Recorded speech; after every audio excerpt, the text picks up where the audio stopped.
Ang grace ni Lord parang ulan. Hindi mo man laging inaasahan, pero dumarating ito sa tamang panahon.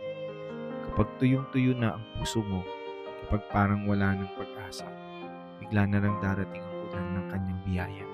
Sariwa, lamig, at nagbibigay buhay.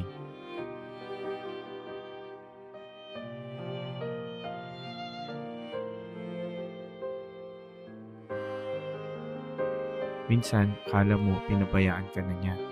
Pero ang totoo, pinaghahanda ka lang niya sa pagbuhos ng masaganang pagpapala.